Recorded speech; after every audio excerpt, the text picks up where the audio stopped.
سمجھا ہے اور آپ کے درمیان بیان کرنا چاہتا ہوں۔ لہٰذا ایک ایسا اسباب کی مجلس بھی ہے اور صورتحال جو دوسری ہمیں آج کے سماج اور آج کے دور کو حالات حاضرہ کو دیکھ کر بھی گفتگو کرنی چاہیے، کیونکہ یہی ایک ذریعہ ہوتے ہیں کہ جس کے ذریعے سے ہم اپنے تمام مقاصد کے جو اہل بیت نے علیہ السلام نے ہمیں عطا فرمائے ہیں اس کو پخش کر سکیں، بیان کر سکیں۔ یہی احصال ثواب کا ایک سلسلہ ہوتا ہے، یہی محافلیں ہوتی ہیں، یہی مجالسیں ہوتی ہیں کہ جس کے ذریعے یہ صدقہ ہے اہل بیت کا ہمارے اوپر کہ ہم اس کے توسط سے اپنے پیغام کو جو کہ اہل بیت کے ذریعے ہمیں حاصل ہوتے ہیں کہ مومنین کے درمیان بیان کیے جا سکے۔ جس موضوع کو میں آپ کے درمیان لے کر آیا ہوں وہ موضوع ہے حق اور باطل کے سلسلے،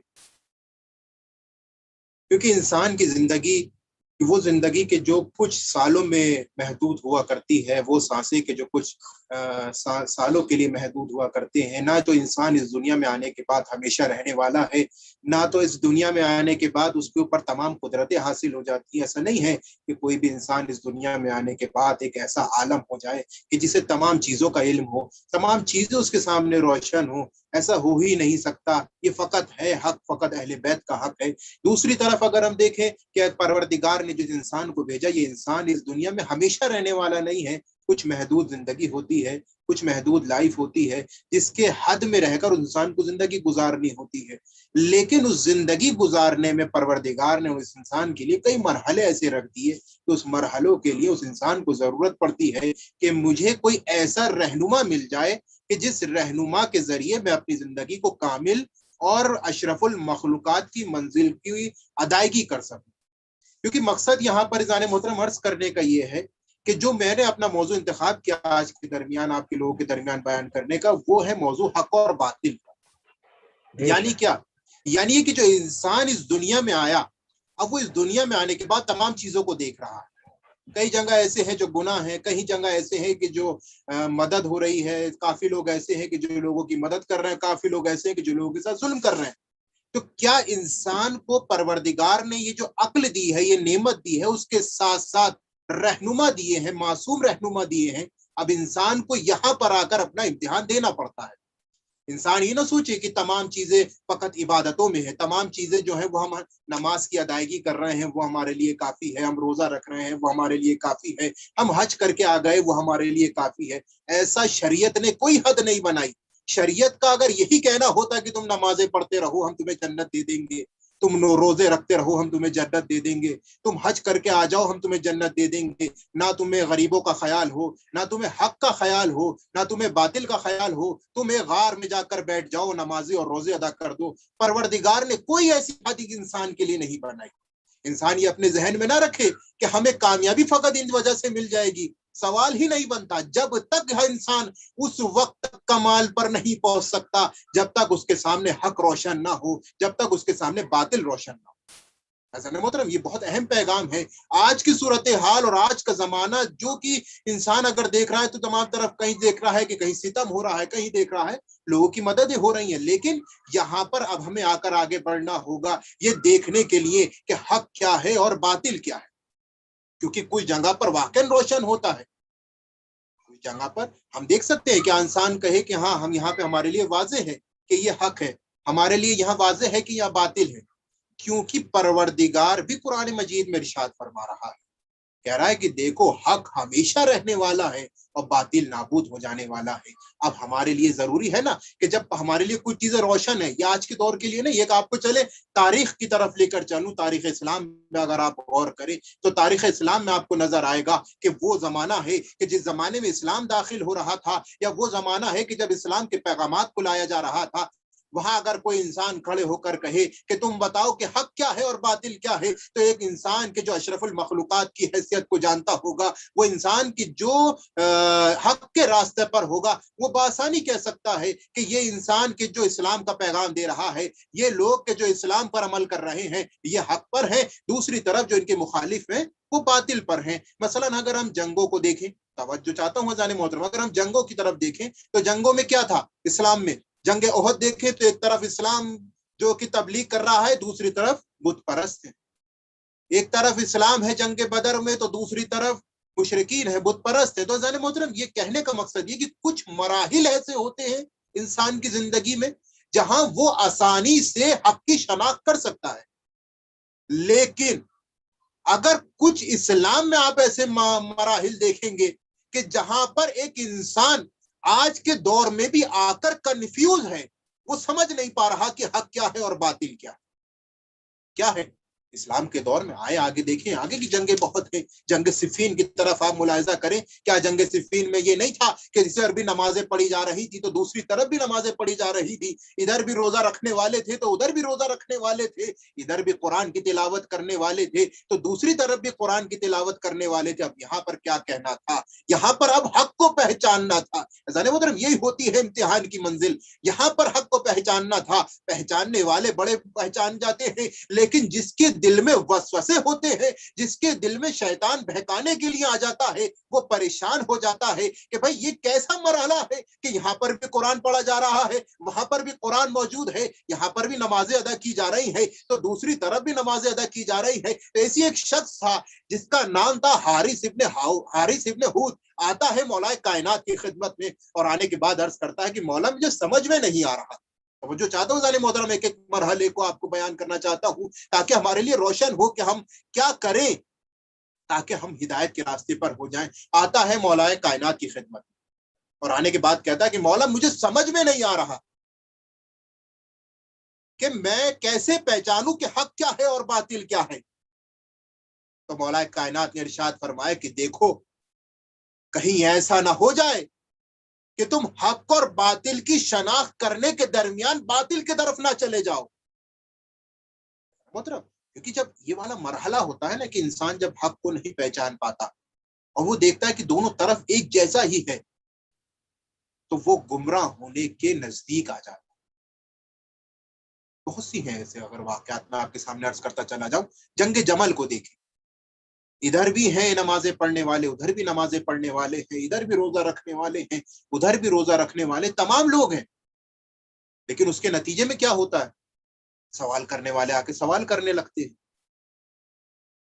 کہ مولا ہمیں سمجھ میں نہیں آ رہا کہ حق کدھر ہے اور باطل کدھر. تو مولا کائنات نے پھر جنگ جمل میں سوال کیا تھا, اچھا تمہیں کس چیز میں شک ہو رہا؟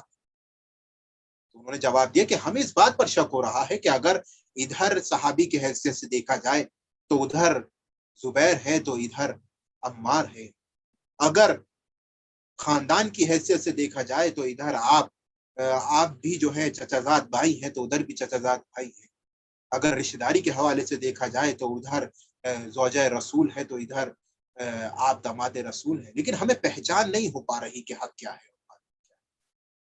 یہاں پروردگار کی بارگاہ میں دعا کرنی چاہیے کہ پروردگار ہمارے لیے حق کو روشن کرے تاکہ ہم حق کو پہچان سکیں. اسی وجہ سے پروردگار نے قرآن مجید میں 280 مرتبہ لفظ حق کا استعمال کیا.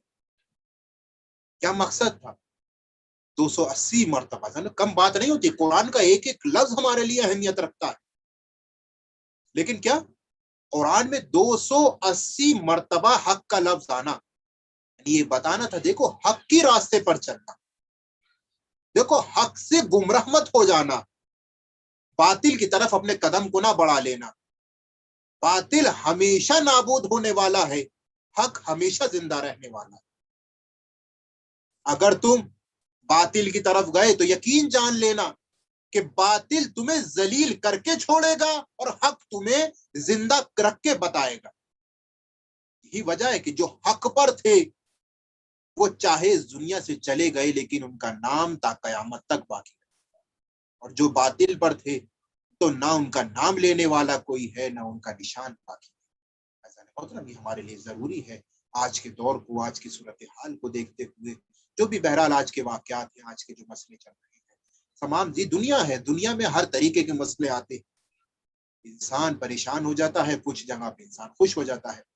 ہو سکتا ہے کہ ہم پریشان باطل پر ہو رہے ہوں اور ہو سکتا ہے حق پر خوش ہو رہے ہوں یا اس کے برعکس ہو, لیکن ہمارے لیے ضروری ہو جاتا ہے کہ ہم اور حق اور باطل کی شناخت کریں, حق اور باطل ہمارے لیے روشن ہو جائے. کچھ ایسی چیزیں ہوتی ہیں کہ انسان یہاں سوال کرتے, بہرحال بہت مرتبہ ایسا سوالات آتے ہیں ہمارے بھی روبرو کہ لوگ سکتے ہیں کہ ہم کیسے پہچانے کہ حق کیا ہے, اگر ہم پہچان بھی جائیں تو ہم کیا کریں. رسول خدا صلی اللہ علیہ وآلہ وسلم نے ارشاد فرمایا کہ دیکھو خدا کا درود اور سلام کس پر؟ ان پر درود و سلام ہو کہ جو عرش الہی کے نیچے زندگی گزار رہے ہیں۔ یعنی کیا سوال یہاں پہ آ جاتا ہے کہ یعنی عرش الہی کے نیچے تو سب لوگ زندگی گزار رہے ہیں۔ سوال کیا یا رسول اللہ یہ عرش الہی سے مطلب کیا ہے؟ کہا جو سائے الہی کے نیچے زندگی گزار رہے ہیں۔ کہا یا رسول اللہ ابھی بھی ہمارے لیے واضح نہیں ہو کہ سائے الہی کے نیچے مسئلہ کیا ہے، ہم لوگ سائے الہی کے نیچے نہیں ہیں۔ تو آپ نے فرمایا کہ سائے الہی کے نیچے ہونے کا مقصد یہ نہیں ہے کہ جو بھی ہے وہ جو انسان آسمان کے نیچے زندگی گزار رہا وہ اللہ کے سائے میں زندگی گزار رہا، ایسا نہیں ہے۔ کہا پھر کون؟ کہا 3 نشانیاں ان میں پائی جاتی، وہ 3 نشانیاں اگر کسی میں پائی جائے تو وہ سمجھ لے کہ اللہ کے سائے میں زندگی گزار رہا۔ اور دوسری چیز کیا؟ دوسری یہ کہ جب سائے الہی میں زندگی گزارے گا تو ہمارا درود و سلام ان پر ہے۔ تو بتایا یا رسول اللہ وہ کون سے لوگ ہیں کہ جن کے لیے پروردگار ان کو اپنے سائے میں رکھتا ہے اور آپ کا درود و سلام ان کے لیے؟ تو آپ نے فرمایا کہ دیکھو وہ جو لوگ ہیں ان کی 3 علامتیں ہیں، جس میں سے پہلی علامت ان کی یہ ہے کہ الذین یقلبون الحق وَإِذَا سَمِعُوا، پہلی علامت بہت توجہ جانے محترم، پہلی علامت کیا بتائی؟ الذین یقبلون الحق وَإِذَا سَمِعُوا، وہ لوگ ہیں کہ جو حق کو قبول کرتے ہیں، کس طریقے سے؟ سننے سے۔ جو جانے محترم یعنی سنتے ہیں حق کو اور حق کو سننے کے بعد قبول کر لیتے ہیں، ان پر ہمارا درود و سلام۔ اگر ہم واقعا، میں کیونکہ چاہتا ہوں کہ ایک چیز کو آپ کو تاریخ کی طرف بھی لے کے چلوں، واقعات، کیونکہ میں جو آپ کو نقطۂ نظر پہ لے کر آنا چاہتا ہوں اس کے لیے ضروری ہے پیغام آپ کے درمیان بیان کرنا۔ کہا جو سن کر حق کو قبول کر لیتے ہیں ان پر ہمارا درود، یعنی حق، توجہ جانے محترم، سب سے پہلی چیز تو ہمارے لیے ضروری ہے کہ حق اور باطل ہمارے لیے روشن ہو، لیکن جب حق ہمیں سنائی میں آ رہا ہے، سن رہے ہیں، تو ہم قبول کریں۔ اس کی اگر علامت دیکھنی ہے تو آپ دیکھیں، خود تاریخ اسلام پڑھے، رسول کا رشتہ دار ہے ابو جہل، کون نہیں جانتا، سن رہا تھا حق کو مگر قبول نہیں کر رہا تھا، آیا رسول کی خدمت میں کہ میں قبول نہیں کرتا جو تم کہہ رہے ہو، لیکن ہاں اگر تم یہ چاہتے ہو کہ میں تمہاری بات کو قبول کروں تو موسیٰ جیسا معجزہ کر کے دکھاؤ۔ سن رہا تھا حق کو، توجہ نہیں محترم، یعنی حق سنا اور سننے کے بعد کہتا ہے کہ میں قبول نہیں کرتا، لیکن شرط یہ ہے کہ تم موسیٰ جیسا معجزہ کر کے دکھاؤ۔ صحیح ہے، رسول خدا نے ایسا جو ان کے ہاتھ تھا وہ پھینکا، وہ اسلحہ بن گیا۔ ابھی جو معجزہ دیکھا، معجزہ دیکھنے کے بعد کہتا ہے میں پھر بھی قبول نہیں کرتا، یعنی جو انسان حقیقت میں حق کے راستے پر نہ ہوگا وہ حق سننے کے بعد پر بھی قبول نہیں کرتا۔ اگر واقعا کوئی انسان، ایک انسان اندرونی طور پر ہر انسان اپنی ذات کو جانتا ہے، اپنی شخصیت کو جانتا ہے، ظالم اگر یہ کہے کہ میں ظلم نہیں کرتا، ٹھیک ہے زبان سے کہہ رہا ہے مگر دل سے جانتا ہے کہ وہ ظلم کر رہا ہے۔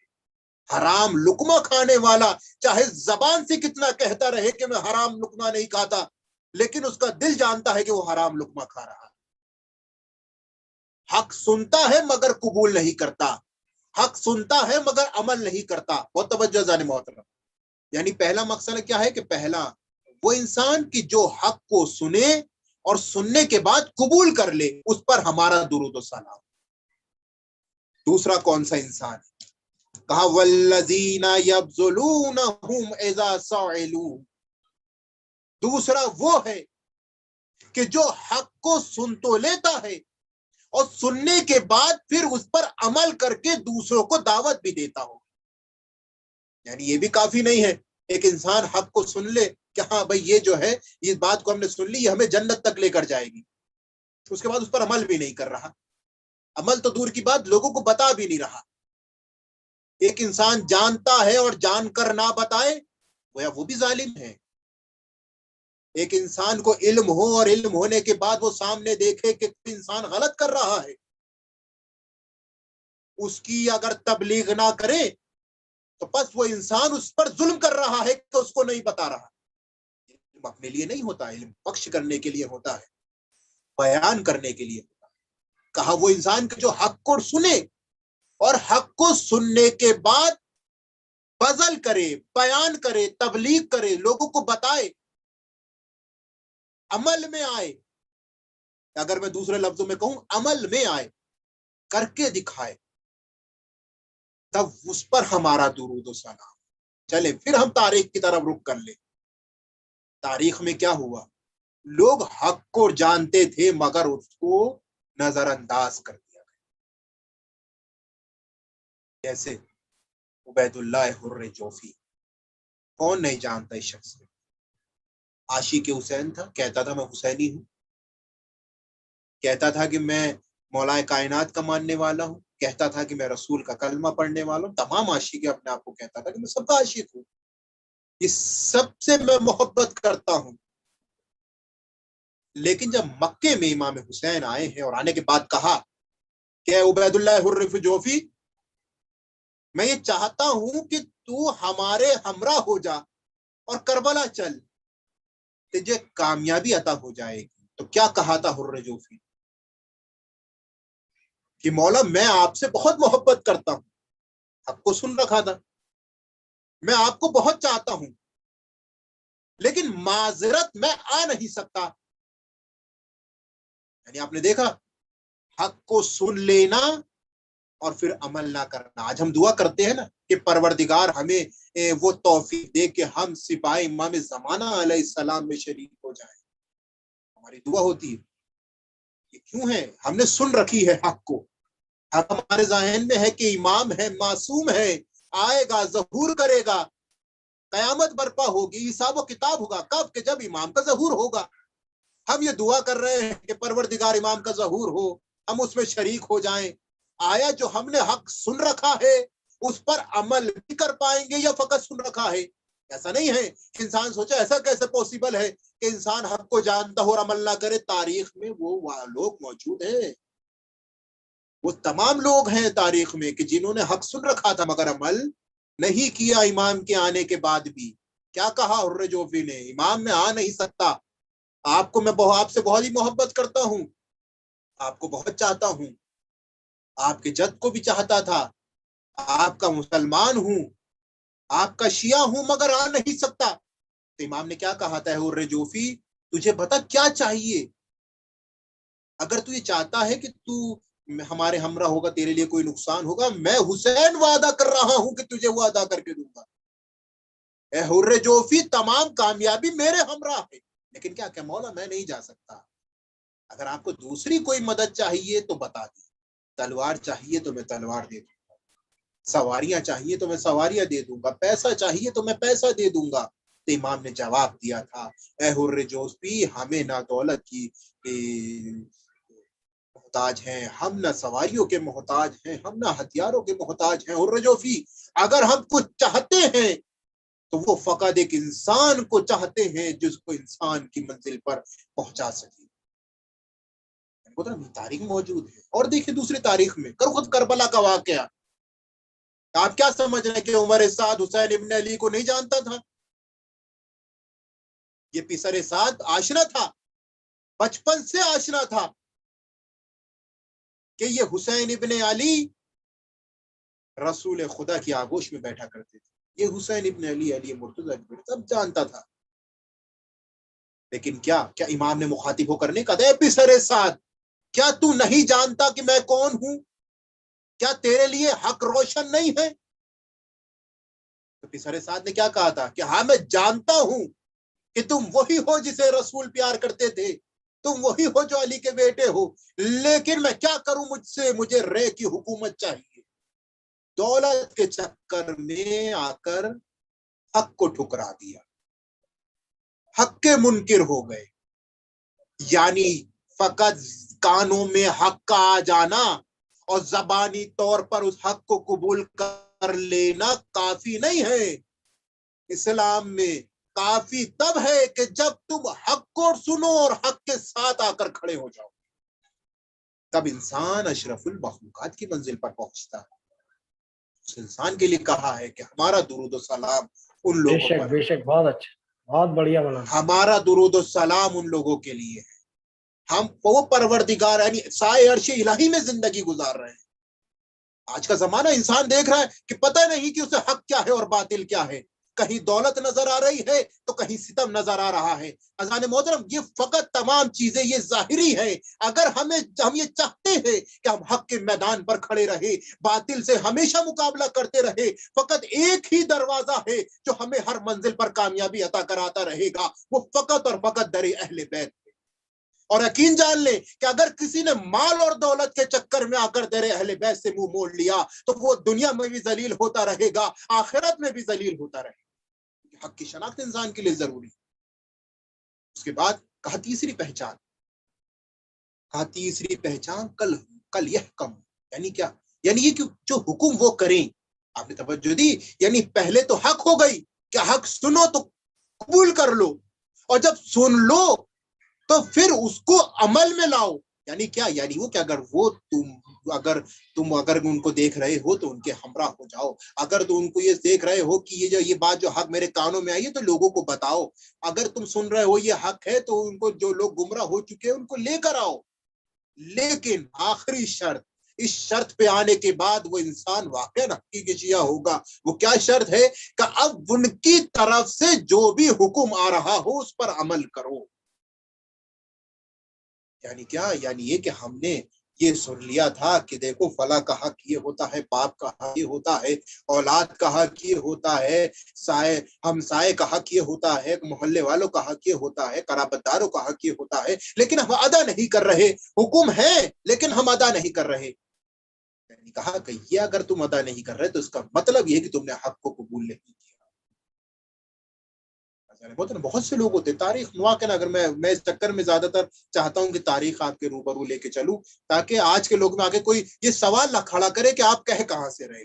تاریخ میں موجود ایسے لوگ رہے ہیں جو تاریخ میں موجود ہیں۔ انسان جانتا ہے کہ خون ادا کرنا واجب ہے، انسان جانتا ہے نماز کو اول وقت پڑھنا ضروری ہے، انسان جانتا ہے روزے کا ادا کرنا ضروری ہے، انسان جانتا ہے کہ اگر کہیں تم بھوکے پیاسے یا یتیم کو دیکھو تو اس کے لیے مددگار بنو، انسان جانتا ہے، تمام چیزیں جانتا ہے کہ اگر تم کہیں پر بھی ظلم دیکھ رہے ہو تو فوراً کھڑے ہو جاؤ، کہیں پر بھی تم ہمارے مخالف دیکھ رہے ہو تو فوراً کھڑے ہو جاؤ، سب کچھ جانتا ہے۔ یعنی جاننے کا مطلب کیا ہے؟ حق پتہ ہے، عمل نہیں کرتا، حکم ہوا ہے مگر عمل نہیں کرتا۔ اس کے بعد بھی اگر انسان کہے کہ میں شیعان علی ہوں تو اس کو اپنی زبان سے جملہ ادا نہیں کرنا چاہیے۔ اذان محترم، ضروری ہے کہ اگر جو حکم ہو رہا ہے تو اس پر عمل کریں۔ اگر زبانی طور پر ہم کہہ دیں کہ خمس ادا کرنا واجب ہے، لوگ کئی جگہ پہ اکثر ہوتا ہے کہ انسان 10 لوگوں کے درمیان بیٹھا ہے، بڑا اس سے کہہ رہا ہے کہ خمس ادا کرنا واجب ہے، مگر عمل میں شاید آج تک کبھی خمس نہ دیا ہو۔ محترم، یہ بہت اہم ہے کہ ہم فقط سن لیں، انسان یہ نہ سوچے کہ اس کا سوال قبر میں نہیں ہونے کا۔ میں نے جس طریقے سے شروع میں عرض کیا کہ یہ محدود زندگی ہے، اس زندگی کی سرحد ہے، اس سرحد میں جو ہم زندگی گزار رہے ہیں ہر چیز پر ہماری نگاہ ہے، ہمارے اٹھنے پر بھی نگاہ ہے، ہمارے سونے پر بھی نگاہ ہے، ہمارے بات کرنے پر بھی نگاہ ہے۔ یہ نہ سوچے اسی وجہ سے قبر میں جانے کے بعد ہر اس چیز کا ذکر ہوگا، ہر اس بات کا ذکر ہوگا کہ جو تم نے زندگی میں گزارا ہے۔ جبھی تو پروردگار نے کیا قرآن میں نہیں کہا کہ ذرے ذرے کا علم قرآن میں ہے؟ یعنی کیا؟ یعنی یہ بتا دیا دیکھو ذرہ ذرہ جب قرآن میں ہے تو ذرے ذرے کا تم سے سوال ہوگا۔ انسان یہ نہ سوچے کہ پروردگار نے قرآن میں کہہ دیا کہ ذرے ذرے کا علم ہے اور ہم سے ذرے ذرے کے بارے میں سوال نہیں ہوگا، بلکہ قبر میں بھی اسی ذرے ذرے کے بارے میں سوال ہوگا کہ جس ذرے ذرے کے بارے میں بھی پروردگار نے قرآن میں ذکر کیا ہے۔ تو بس ہمارے لیے ضروری ہے نا کہ ہم ہر چیز کو جانیں، ہم پہچانیں، حق کو پہچانیں۔ جب حق کو پہچان لیں گے تو یقین جاننا ہم واقعا کامیابی اور کامرانی کی زندگی بسر کریں گے۔ بس میں اپنی بات کو سمیٹ رہا ہوں۔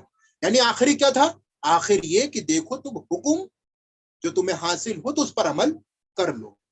ایک شخص آیا چھٹے امام کی خدمت میں اور آنے کے بعد کہتا ہے کہ مولا میں چاہتا ہوں کہ آپ ایک ایسا بیان دے دیں جو میرے فائدے دے۔ نے کہا تمہارا مطلب کیا ہے؟ کہا میں آپ کو بہت عاشق ہوں، میں بہت چاہنے والا ہوں، لیکن کچھ ایسا مسئلہ میرے ساتھ ہو گیا ہے کہ جس کے لیے ضروری ہے کہ آپ کی تائید حاصل ہو جائے۔ ہم نے کہا میری تائید حاصل کرنے کا مطلب یہ نہیں ہے کہ میں ہم وہ کہ ہر جگہ تمہاری تائید کروں، مجھے مسئلہ بتاؤ کہ مسئلہ کیا۔ بہرحال اس نے مسئلہ بیان کیا جو کہ شریعت کی مخالف تھا۔ امام مخاطب ہوئے، امام مخاطب ہو کر کہتے کہ تو یہ چاہتا ہے کہ تو فقط اس بات پر کہ تو میرا عاشق ہے مجھ سے وہ کہلوائے کہ جو تو چاہتا ہے۔ یعنی کیا؟ یہ نہیں پیغام مزان مطلب آج کے دور میں کہ ہم یہ نہ سوچیں جو چیز ہمیں اچھی لگتی ہے اس چیز کی تائید امام کر دیا، ایسا نہیں ہے۔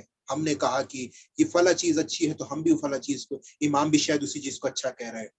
کیونکہ آج کا جو کلچر ہو گیا ہے، واقعا افسوس بھی ہوتا ہے بعض اوقات اس چیز پر غور و فکر کرتے ہیں کہ انسان اپنی زندگی کو ایسا آزاد کر چکا ہے کہ ہر وہ چیز جو وہ کر رہا ہے وہ کہہ رہا ہے کہ اچھا ہے، جبکہ یہ جان نہیں رہا ہے کہ یہ جو سانس بھی لے رہا ہے یہ بھی صدقہ اہل بیت ہے، یہ جو رزق کھا رہا ہے یہ بھی صدقہ اہل بیت ہے، اور ان کا صدقہ کھانے کے بعد انسان کہتا ہے کہ نہیں آزادی ضروری ہے، اولادوں کی آزادی چھوڑ دی، یعنی نہ حجاب کی فکر ہے، نہ عبادتوں کی فکر ہے، نہ مال حرام کی فکر ہے۔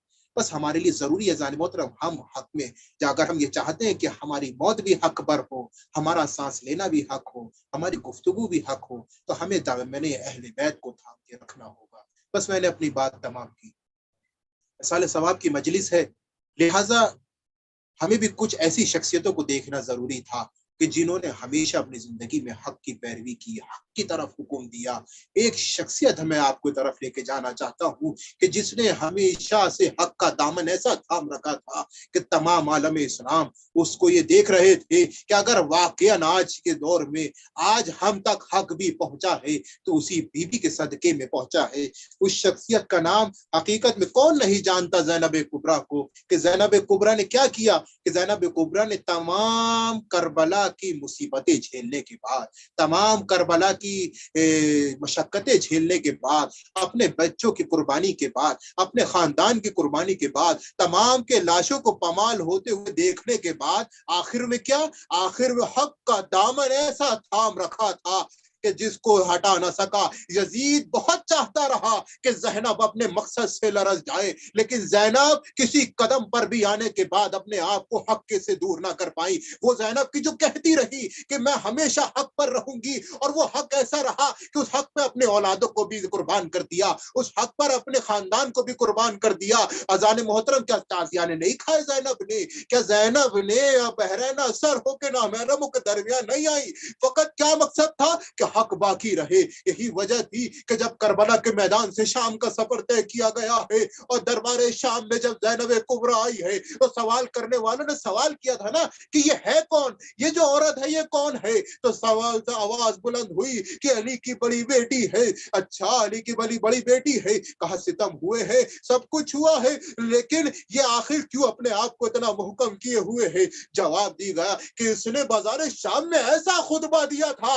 کہ اس خطبے سے تمام بازار خاموش ہو گیا تھا۔ کیا وہ زبان ہی تو تھی کہ جو حق پر تھی، اور جس کی زبان حق پر ہو وہ تمام لوگوں پر اپنی حکومت رکھتا ہے۔ عزیزان محترم، بس قیامت کا لمحہ تو یہ ہے نا کہ زینب تمام ستم حاصل کرتی رہی، لیکن کہ جو حق پر تھی نا، جب اپنے آپ کو زندان میں دیکھا، ایک بی بی آئی اور آنے کے بعد سوال کیا کہ تم ہو کون، کہ تم لوگ ہو کون؟ ویسے تو معلوم ہوتا ہے کہ تم حق پر تھے، کہ جیسے تمہارا حلیہ ہے، جیسے تم پر ستم ہوا ہے، کہ جیسے تمہارے خاندان کو مارا گیا ہے، ایسا تو لگتا ہے کہ شاید تم حق پر تھے۔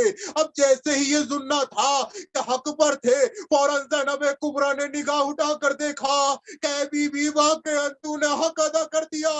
اب تک ہمیں سب باغی کہہ رہے تھے کہ تم پہلی عورت ہے کہ جس نے آ کر ہم سے کہا کہ تم حق پر ہو۔ عزیزان محترم، یہی ستم تھا کہ جو زینب اپنے دل میں لے کر رکھتی رہی، کہ کہتی رہی کہ ہمیں باغی کہہ دیا گیا، میرے بھائی کو باغی کہہ کر قربان کر دیا گیا، ارے میری اولادوں کو قربان کر دیا گیا۔ لیکن روایت کہتی ہے کہ زینب نے ہمیشہ جب بھی رویا نا تو اپنے بھائی کے لیے گریہ کیا، ابو الفضل عباس کے لیے گریہ کیا، لیکن کبھی اپنی اولادوں کا نام نہیں لیا۔ جب سر آئی بھی ہے نا دربار میں، دربار سے سر آئی بھی اور زندان میں جب سروں کو زینب کی آغوش میں دیا گیا ہے نا، تو تاریخ لکھتی ہے، مقاتل لکھتے ہیں کہ زینب نے اپنی اولادوں پر گریہ نہیں کیا، ہاں لیکن گریہ کیا تو کب کیا؟ ایک عورت ہے نا، ایک ماں ہے، لیکن کب تک وہ ماں کا درد اپنے دل میں دبا کے رکھتی؟ تاریخ لکھتی ہے کہ جب زینب کبریٰ مدینے واپس آئی ہے، اور مدینے واپس آنے کے بعد کہ جیسے ہی اپنے شوہر سے ملاقات کی اور شوہر سے ملاقات کر کے کچھ قدم آگے بڑھی ہے تو دیکھا ایک چھوٹا سا حجرہ ہے، فوراً اپنے رخ حجرے کی طرف کیا اور حجرے میں دیکھا کہ دو چھوٹے چھوٹے بستر ہیں، فوراً اپنے آپ کو اس بستر کے درمیان گرایا اور آواز بلند کی، اے میرے لال اپنی ماں کو معاف کر دینا، ارے تمہاری ماں نہ کربلا میں روئی نہ شام میں روئی، اے لال تمہاری ماں تمہیں ہمیشہ یاد کرتی رہی، ولعنت اللہ علی القوم الظالمین، یعلم الذین ظلموا۔ پروردگار تجھے واسطہ ہے محمد و آل محمد کا، ہماری اس مختصر سی عبادت کو قبول فرما، اس مجلس جو کہ احسان ثواب کے سلسلے میں ہے، مرحومہ کے درجات کو بلند فرما اور تمام خاندان کو صبر جمیل عطا فرما۔ پروردگار تجھے واسطہ ہے محمد و آل محمد کا، ہمارے امام کے ظہور میں تاجیل عطا فرما اور ان کے لشکر میں شرف حاصل فرما۔